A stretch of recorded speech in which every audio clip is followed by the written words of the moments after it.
My name's James Ellington, and you are listening to TLR. Hi, James.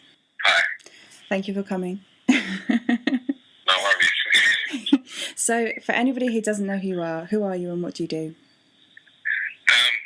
People that don't know who I am, my name's James, obviously, and I am a sprinter, 100/200 metre sprinter that represents Team GB. I went to the Olympic Games last year, and currently at the European Team Championship right this second. I know, that's very exciting, isn't it? Sorry? I said I'm very excited by that. I saw that and I thought this is a very well-timed interview. Yeah, exactly. You see me running tomorrow, yeah. And so what events are you doing this weekend? Well, this weekend is kind of a rest weekend for me, so I get to just do the relay, which is good. I can get to see the other guys compete. So yeah, I'll just be doing the relay tomorrow. Then next weekend I'll be running in the Birmingham Diamond League over 100 metres. And how was 2012 for you? How was the Olympics? 2012 was a good and bad year. It was a good breakthrough year for me. I think I very famously became known for selling myself on eBay to try and raise some sponsorship money. Yeah, tell us about that. That fascinates me. You put yourself on eBay. Yeah, well, basically what it was, I started the season, the end of season, I had no sponsorship whatsoever, and I was just trying to think of different ideas to get myself out there and get sponsors interested in me. So me and a very good PR team, Flood City, we sat down around the table, came up with the eBay idea, and then before you know it, 2-3 weeks later down the line, I was on BBC Breakfast, and I was getting hundreds of calls, and yeah, it went crazy for a week in London. So. And did it work? Did you get your sponsorship? Managed to acquire the money that I needed to train full time, and he saw me through to the end of 2012. He carried on to the end of 2012. Initially, it was supposed to be 6 months, but he carried on. Once I made the Olympic team, he's almost 40 to the end of the year, and it worked really well. That's fantastic. It kind of shows you how things have changed, doesn't it? That's a very sort of modern approach on things to take. Yeah, well, I think athletics is a very small-knit community, and I don't think a lot of athletes look outside the box. I mean, obviously you've got your major sponsors in the sport, but going down different avenues, there's so much more out there. And the amount of response I've got from the eBay idea, which made me realise how many companies out there would obviously sponsor athletes and try and get their brand or logo on TV. So if I don't manage to get sponsorship very soon, I might have to come up with something else. Let's do it. That's yeah. Yeah. All right. Yeah.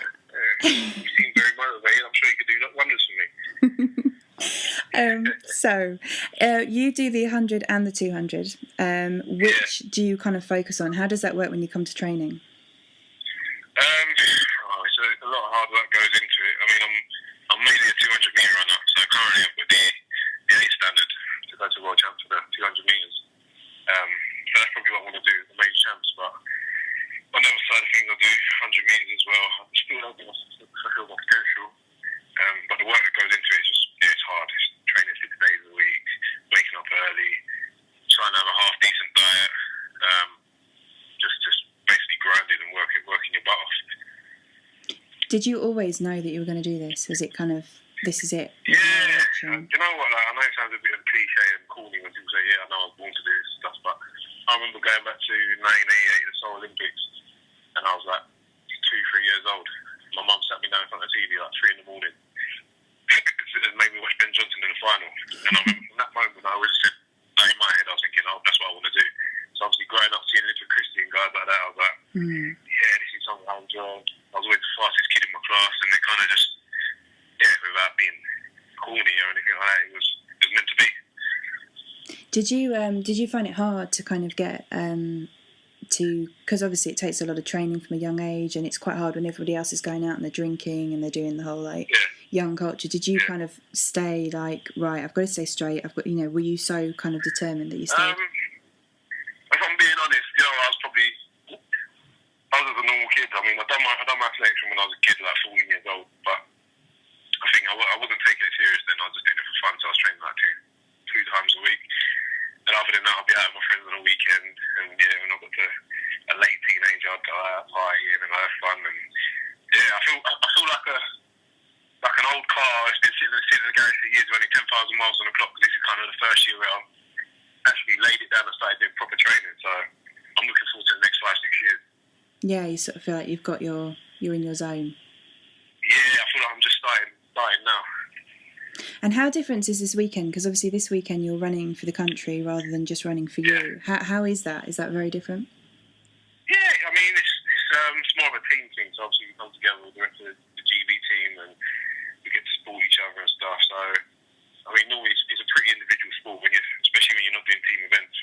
So when we do have European team champs and world champs and stuff like that, it's nice because it's not an experience that we get all the time through the season.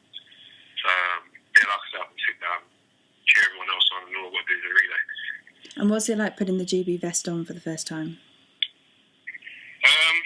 So this is actually the first time with GB vest on was when the senior vest would have been 2010, I think. So I mean, I'm pretty used to being in the team now. But every time I do it, it's another. Obviously, you're representing the country, you're representing the people, and you want to make the country proud. So I think athletics is one of our strongest sports as well. Yeah, I do. I'm a bit biased.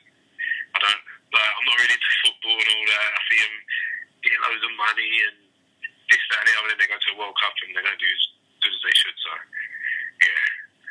Do you get to keep the vest? Yeah. We get to keep our kit. Can I have one? I want a GB vest. Yeah, I do. Yeah, that's not a problem. I've got loads of them. Yeah, that would be amazing. I'd be so happy. Yeah. What about your tattoos? Tell me about your tattoos. You have loads. Yeah. Started getting tattoos when I was 18.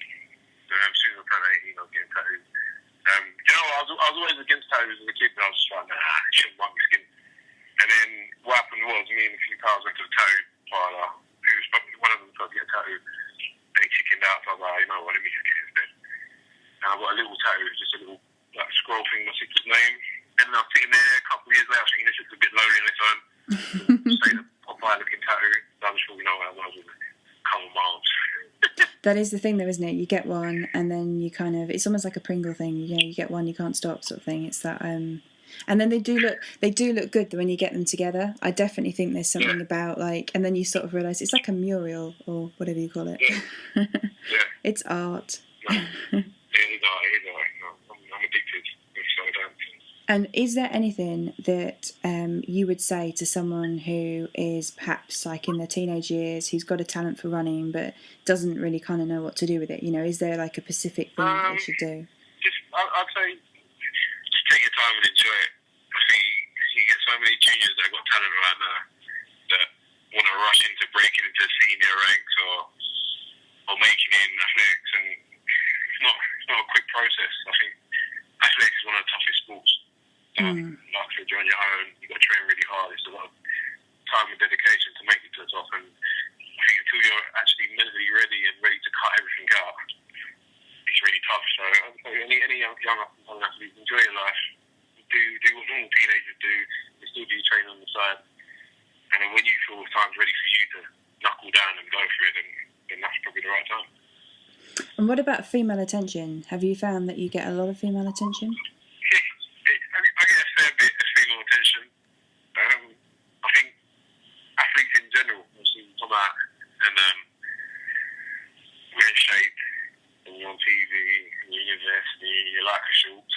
You're going to draw some sort of attention, but it's not like everyone thinks it. I mean, athletics competition places we go to are pretty boring most of the time, so we're just stuck in a hotel, and then we're training on the training track, and then we're running. As soon as we're done off the track, basically back to the hotel, on the coach, on the plane, wherever, back home.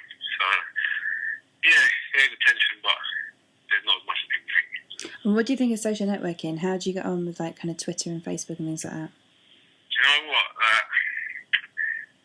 I enjoy it now. I wasn't really a big fan of it before. I think you get a lot of people doing the same kind of thing on Instagram and tweeting the same kind of rubbish. And it gets a bit corny for me after all, but no, it works. It works. It's a good thing to get yourself out there.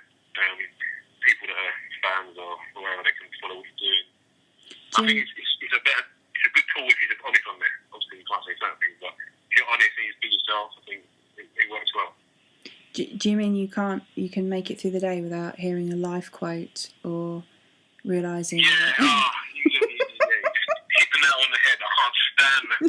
I look through my Twitter feed line and I'm just thinking, come on, man. Like, everyone added in some inspirational answer or whatever. Yeah, that does my head in. That's exactly it.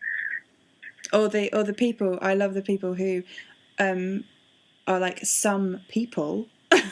Like, yeah. Wow. I know my friends saying, it's so boring on Twitter, man. Like, you get up and you say, going for dinner, had a nice lunch, now I'm off to the track. I'm like, because that's what I've done.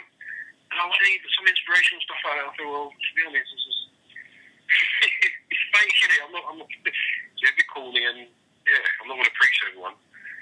No, I think you've either got to kind of I'll tell you who we follow who's funny is Ewan Thomas. Like, he's quite funny because he's just got like his own kind of thing. I think you've either got to be like that and people kind of love that whole style, or you know, you've got to be vile and attack people, because there's always that kind of like thing of people who bite all the time. But I know people who are always like, oh my god, kids, stay in school, eat your dinner, you know, do what your mum says. Like, wow. I think honesty is the best way on there, but obviously just curving your tongue with certain things. Yeah, I mean, True Lad is obviously the best thing to follow on Twitter, obviously. Say that again? I said True Lad is the best thing. Yeah. Obviously, I jumped on it today and I was seeing some of the tweets, and very, very entertaining the music. I was laughing, actually. You see, it's all about having a sense of humour. Yeah, exactly. What do you think is the definition of a lad? Say that again, sorry? What do you think is the definition of a lad? The definition of a lad? Definition of a lad is a guy that just likes to have fun, happy-go-lucky. You don't have to throw the typical laddish things in there, where they wouldn't be a lad, so that's go out partying with their mates. Get into cars, that's a typical lad, isn't it? That's not most men, but yeah, no, I think that's a lad. Do you have any kind of top tips on how to pull women? Top tips how to pull women? Alright. Don't come with no cheesy lines. No. No pre-planned words in your head or scripts. I think the best way to pull women is just be honest. If you like a girl, you go over to her and say, you look nice, what's your name? Keep it simple, man. The minute you start trying to think of quirky stuff, it's going to backfire.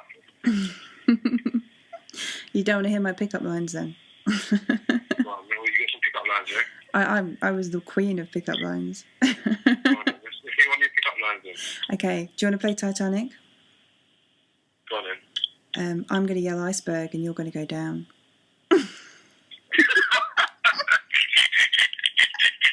And then my next one, if you want to be a bit more subtle, because obviously that's a little bit full on for a first meeting. Yeah. So you're stood at the bar, I walk over, I have a coin in my hand, and I tap you on the shoulder so you turn around, and I flip it and I say, it's either going to be head at mine or tail at yours.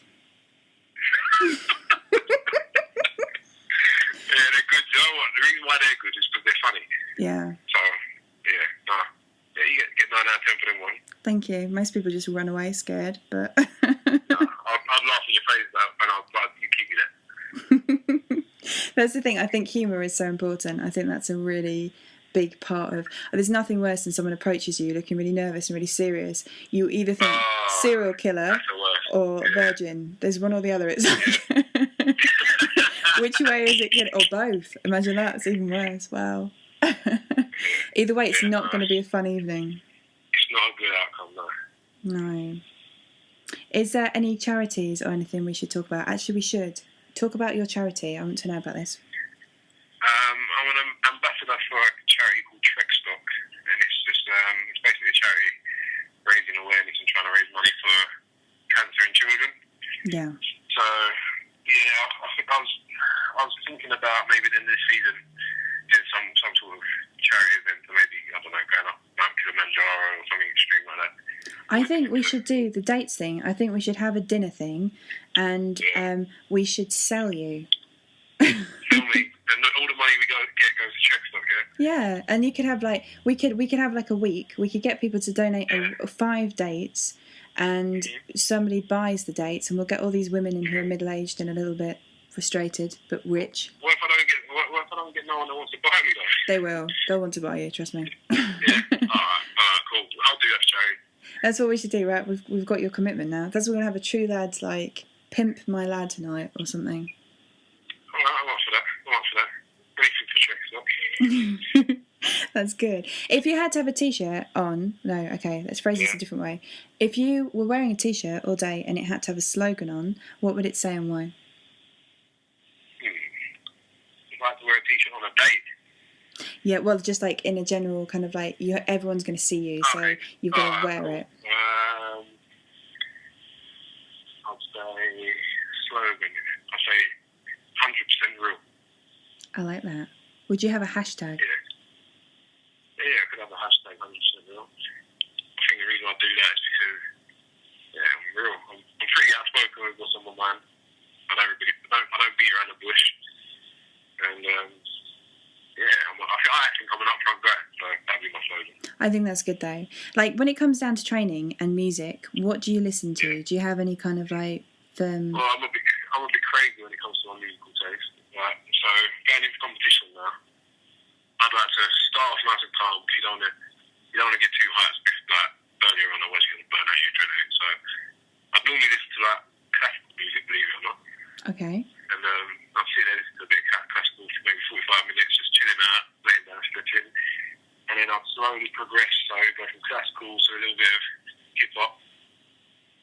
And then probably in the last 35, 40 minutes of my warm up, straight drum and bass, just going mental in the headphones. Yeah. What kind of hip hop do you listen to? Like who have you got on your iPhone or whatever? At the moment, I'm listening to a lot of, I don't know if you know, French Montana. But I listen to a lot of UK artists, so we've got quite a few good UK rappers. They're more underground. I'll know them. Tell me who you listen to. Yeah. Young Spray. I used to listen to Gigs, but he's gone off rather, hasn't he? Yeah, he's not really doing nothing too much at the moment. It's normally be either Young Spray, a guy called Blade Brown, and who else? Trying to think who else I listen to. That's basically it. Just them three. Gigs, Young Spray, and Blade Brown. So we'll make you a playlist. That's a really good idea. You see? That'd be good. And I'll test it out in the competition and see how I run. And if you don't do well, I'm going to hide. I'm going to be like, it wasn't my playlist. You hit shuffle. Don't be shuffling that. Have you ever wanted to do music yourself? Do you ever see yourself like emceeing or singing? I used to do like when I was like 16. I was really into like DJing. So like I got some turntables. I had loads of old school garage and house records. Oh wow! There's a club. I don't know what it's called now. I think it's called Rococo in Leicester Square. It used to be called Shush Rooms. And then I got a gig there when I was like 16, and I was on the turntables, mixing up the tunes and that. And I was like, yeah, this is something I want to do. But like a lot of teenagers get a bit bored with their hobbies. I ended up waiting to sell my decks like an idiot, so I could buy some games for my PlayStation. And I was just like, I couldn't get back into it. But yeah. I've always been into music. Is there anything you'd like to say to everybody listening? Listeners. Well, it's hard when you put on the spot and you have to shout out to listeners and that, isn't it? I'd say people enjoy your life. I've enjoyed my life right now. I'd say don't ever get stuck in something that you're not enjoying, whether it's work, relationships. Just got to do what makes you happy. And, I think everyone will live in better harmony if they're doing things that they enjoy and they love. No, I think that's one of the most, whether you do anything creative or kind of physical with sport, if you enjoy your job, I mean, I love my job, and I think if you do, I think it's just so much, like it's a real privilege. I remind myself when I'm really tired or stressed, I think, but you do something you love, like that's pretty lucky. Yeah, exactly. If you enjoy what you do, you're going to be the best that you can be. Very good. And where can we find you online? Oh, geez. Find me. I've got a website. It needs to be updated. JamesEllington.net. Also, if you just want to type my name in YouTube or Google, Twitter, you'll find my Twitter hook. So I'm pretty hard to miss now after the whole selling my body on eBay. And round 2 is going to be even better. Yeah, round 2 should be even better, yeah, for real. I think it would be amazing. You're going to sell your body on True Lad this time. What about tattoos? Are you open to get a tattoo if someone sponsors you? Like, how far can we go? That depends. I don't know. It depends what the tattoo was. Can you imagine? Like, right across your forehead, My Protein, or like Red Bull. Hell no. They'd have to be paying me and my family for the rest of my life for that one. And they'd have to buy you like a fringe or like a hat or something. Yeah, exactly. Like a sweatband. Some flesh-coloured sort of plastic thing to stick over my head every time I'm going to cover it. Yeah. That would be like a big plaster. Oh my lord. Well, thank you. I'm going to pause that right there.